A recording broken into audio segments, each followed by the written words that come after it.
नमस्कार प्रिय दर्शकों, एक बार फिर से आपका हमारी चैनल ग्रांड स्टोरी में आपका स्वागत है। प्रिय दर्शकों, आज फिर एक नई कहानी लेकर हाजिर हुए हैं। गांव में सुबह की पहली किरण के साथ मंदिर की घंटियों की आवाज गूंजने लगी थी। ये गांव अपने धार्मिक परिवेश और नैतिक मूल्यों के लिए प्रसिद्ध था, लेकिन इस छोटे से गांव में एक घटना ने धर्म और नैतिकता के बीच गहरे सवाल खड़े कर दिए। गांव का नाम सत्यपुर था और वहां के निवासी सादगी और आपसी सहयोग में विश्वास करते थे।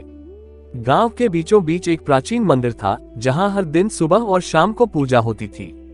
इस मंदिर के पुजारी पंडित रमेश गांव वालों के लिए एक आदर्श थे। वे सभी को धर्म और नैतिकता का पालन करने की शिक्षा देते थे, लेकिन रमेश जी का एक शिष्य अजय हमेशा उनकी बातों पर सवाल करता था। अजय का मानना था कि केवल धार्मिक क्रियाओं से नैतिकता नहीं आती।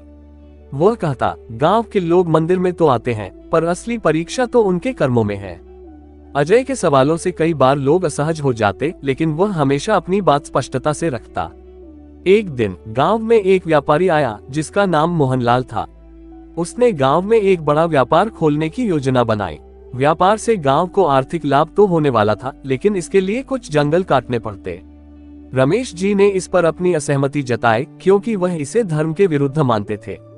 गांव की पंचायत में इस मुद्दे पर बहस होने लगी। मोहनलाल ने कहा, अगर हम यह व्यापार खोलते हैं तो हमारे बच्चों का भविष्य उज्जवल हो जाएगा, हम सभी को बेहतर जीवन जीने का मौका मिलेगा। लेकिन रमेश जी ने उत्तर दिया, धर्म कहता है कि हमें प्रकृति का संरक्षण करना चाहिए। जंगल काटकर अगर हम धन कमाते हैं तो यह अधर्म होगा। अजय, जो हमेशा तार्किक दृष्टिकोण से सोचता था, ने कहा, धर्म और नैतिकता का यह अर्थ नहीं है कि हम विकास से मुंह मोड़ लें। असली सवाल यह है कि हम इस विकास को किस तरह नैतिक रूप से संतुलित कर सकते हैं। कुछ दिनों बाद एक रात गांव में आग लग गई। आग जंगल के पास वाले हिस्से से फैलने लगी और कई घर जलने लगे। रमेश जी और अजय ने मिलकर गांव वालों को संगठित किया और आग बुझाने की कोशिश की। अग्निशमन के प्रयास में अजय ने अपने जीवन को खतरे में डालकर एक परिवार को बचाया। जब आग बुझी तो पूरा गांव अजय की तारीफ कर रहा था, लेकिन अजय ने कहा, यह समय आत्ममंथन का है। क्या हमने जंगल के साथ अन्याय किया था जो यह आग लगी?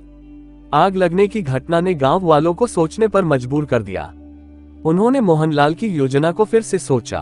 पंचायत ने तय किया कि व्यापार खोलने की अनुमति दी जाएगी, लेकिन जंगल की सुरक्षा के लिए सख्त नियम बनाए जाएंगे।